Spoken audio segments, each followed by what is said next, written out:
바울은 앞에서 아무 흠없고 죄 없는 자로 하나님께 세워주는 일은 만일 우리가 복음을 굳게 믿고 그것을 붙들고 있으면 지속될 것으로 강조했습니다.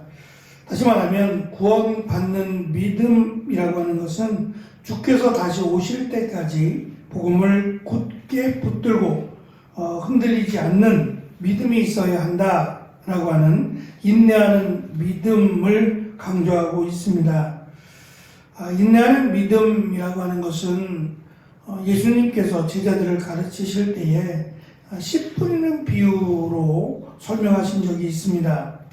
여러 가지 땅이 있는데 그 땅에 말씀인 씨가 뿌려졌고 이 씨가 열매를 맺기 위해서는 좋은 땅, 다시 말하면 말씀을 듣고 깨닫는 것에서 시작을 해서 열매를 맺어서 그 열매가 다른 사람들에게 선한 영향력을 미쳐야 한다. 계속해서 열매를 맺어야 함을 강조하시고, 반대로 열매를 맺지 못하는 이 땅에 대해서 세 개의 땅이 등장하는데 그 가운데 가시덤불에 떨어지는 땅이 씨가 세상의 염려와 재물의 유혹 때문에 말씀이 가로막혀서 열매를 맺지 못한다라고 말씀하셨습니다. 결국 이 믿음이 흔들린다라고 하는 말은 무언가로부터 어떠한 영향을 받았고 그 영향에 대한 반응이 복음을 거절하거나 부인하는 경우를 지금 말하고 있는 겁니다. 그것이 환란이 되었든지 또는 세상의 유혹이 되었든지 처음에 믿었던 그 믿음이 흔들린다라고 하는 것에 대한 사도 바울의 해답은 너희가 복음을 받을 때 이미 받았던 하늘나라에 대한 소망, 그 소망이 흔들린다는 얘기라고 설명을 합니다. 우리가 지금 찬송을 했던 493장의 이 찬양은 하늘 가는 밝은 길이라고 하는 가사를 담고 있는 이 찬양이 대부분은 미래와 소망으로 분류가 되었고 또 장례식에서 많이 불려지는 찬송이 되어버렸습니다. 하지만 이 찬송의 역사를 보면 장례식에서 불려지기보다는 오히려 투쟁과 믿음과 싸워 이겨내는 쪽에 이 찬양이 사용되었다고 합니다. 그래서 어려움과 환난과 핍박이 올 때에 이 찬양을 부르면서 하늘 가는 밝은 길이라고 하는 내가 가야 할 그 길이 이 땅이 아니라 하나님의 나라고 그 하나님의 나라가 우리에게 있다라고 하는 소망으로 환난과 핍박을 이겨내었다고 합니다. 우리나라 기독교도 사실 순환의 역사인데 이 고난과 순환의 역사 속에서 가장 많이 애창되었던 찬송이 바로 이 하늘 가는 밝은 길 또는 내 주를 가까이 하게 함이라고 하는 찬송입니다. 결국 이 찬송들은 하나님의 나라라고 하는 우리의 눈에는 보이지 않습니다. 하지만 예수 그리스도를 볼 수 없지만 예수 그리스도를 믿는 것처럼 하나님을 볼 수 없지만 하나님을 믿는 것처럼 하나님의 나라를 믿는 믿음이 환난과 핍박 또는 세상의 염려를 이겨낼 수 있다라고 바울은 강조하고 있는 겁니다. 지금 이 흔들린다라고 하는 이들은 우리가 살고 있는 이 땅과 거의 마찬가지 똑같다고는 할 수 없지만 비슷한 이유로 인한 어려움이 있었을 듯 합니다. 다시 말하면 세상이 복음을 이해하지 않습니다. 오히려 복음이 세상에 악 영향을 준다고 생각해서 미련하고 어리석은 것으로 치부해왔고 이 복음을 따르는 자들을 마치 바이러스에 걸린 것처럼 마치 이 땅에 존재하면 안 될 그런 악한 사람들로 인정을 해서 그들에게 수치를 줄 뿐만 아니라 그들에게 불이익을 주었어요. 예를 들면 요한계시록에 있는 것처럼 그들이 조합을 만들었는데 이 조합을 통해서 물건을 싸게 공급하기도 하고 또는 여러 가지 다양한 아이들을 가르치거나 하는 여러 가지 문화적인 혜택을 주어왔는데 이 예수님을 믿는 믿음, 이 복음을 따르는 자들에게는 불이익을 줬어요. 그래서 조합원이 될 수 없도록 했고, 자기들이 스스로 자급자족하도록 해왔고, 아이들이 또한 지금 이런 식으로 말하면 딸을 당해야 했습니다. 예수님을 믿는다는 이유 하나만으로 이러한 현장 속에서, 현실 속에서 받는 고통은 이로 말할 수가 없어요. 복음을 전하다 보면 그런 이야기들 하시는 분들이 있어요. 지금은 말고요. 지금은 말고 나중에 자기에게 아무것도 기댈 것이 없을 그때에 믿겠다라는 얄팍한 꼼수라고 할 수 있죠.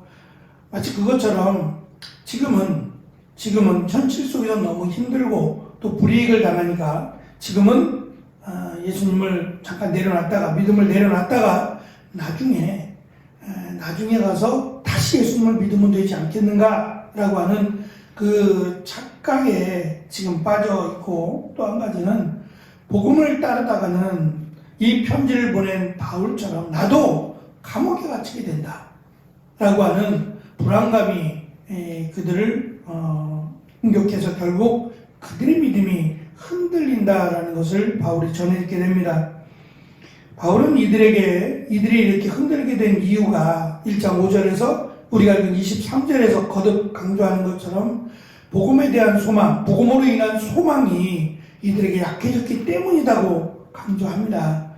언제 주님이 오실지 또는 우리가 언제 세상을 떠날지는 알 수 없습니다. 물론 건강검진을 통해서라든지 여러 가지 위험 요소를 제거함으로 우리의 수명이 더 늘어나고 또 편하게 산다, 염려와 걱정 없이 산다라고 할지라도 한 치 앞도 알 수 없는 것이 인간의 삶입니다. 그 삶에 있어서 어떻게 살아가느냐를 결정하는 것은 내가 무엇을 소망하고 살아가느냐가 그 삶을 아마 결정하리라고 생각을 해요. 시간이 지나고 나서 내가 잘 살아왔는지를 우리가 돌아볼 때에 우리에게 이 소망이 있다면, 구원에 대한, 하나님의 나라에 대한 소망이 있다면 세상만 바라보고 살지는 않을 겁니다. 예전에는 이게 또 화폐의 가치가 지금과 다를 때 이렇게 땅에 100원짜리, 지금의 100원보다 훨씬 더 가치가 컸을 때 100원짜리 동전이 이렇게 떨어지는 경우가 간혹 있어요. 왜 요즘은 거의 볼 수 없는 것 같아요. 동전을 사용하지 않으니까 볼 수 없는 것 같기도 하고요. 그러면 100원짜리를 누굴 찾아주겠어요? 100원짜리 가지고 경찰서 갈 수도 없는 일이고, 100원짜리를 만나게 되면 마치 그날 횡재한 것처럼 그 100원짜리 하나에 100원짜리의 기쁨이죠. 그렇다고 해서 100원짜리를 차지하기 위해서 땅만 보고 다닐 수는 없는 거잖아요. 더군다나 이제 화폐의 가치가 100원짜리 가지고는 아무것도 살 수 없는 애물단지가 되어버리고 말았어요. 길에 10원짜리가 떨어져도 아무도 죽지 않더라고요. 100원짜리는 어떨까 싶은데, 가치가 떨어지다 보니까 100원짜리를 만약에 내가 만나게 되고 죽게 되었을 때 예전처럼 정말 횡재한 것 같은 기쁨 아마 덜하지 않겠는가 싶습니다. 결국 그 말은 훨씬 현저하게 땅을 바라보고 사는 일이 적어졌다는 거예요. 우리가 나이가 들수록 더욱 이 땅보다는 하나님의 나라를 소망하게 되죠. 젊다라고 하는 우리에게 미래가 있고 계획이 있고 준비가 되어 있다는 것은 어쩌면 하나님의 나라와는 점점 멀어진 삶을 살게 될 요소가 크다라는 것도 우리는 이해할 수 있습니다. 결국 바울은 이 골로새라고 하는 지역적 특징이 골로새뿐만 아니라 에베소도 마찬가지고 이 로마의 무역을 담당하는 그런 도시로서 다양한 문화와 또 경험해보지 못했던, 과거에는 로마에 점령당하기 전에는 경험해보지 못했던 자기들만의 문화에 갇혀 살다가 이제는 세계 문화를 겪게 됩니다. 그러다 보니까 이런 것도 있었어, 이런 나라가 있었어 라고 하는 새로운 문화와 관심을 갖게 되죠. 코로나를 겪고 나서 이 급속도로 여행객 수가 늘어났다고 하죠. 이것은 그동안 못 갔던 여행을 가자라고 하는 그런 의미도 있지만 또 한편으로는 자기에 대한 보상 심리가 있답니다. 코로나 동안 고생했던 나를 위로하고 나를 보상해 주려고 하는 그 보상 심리에 의해서 가지 못했던 여행을 의도적으로 간답니다.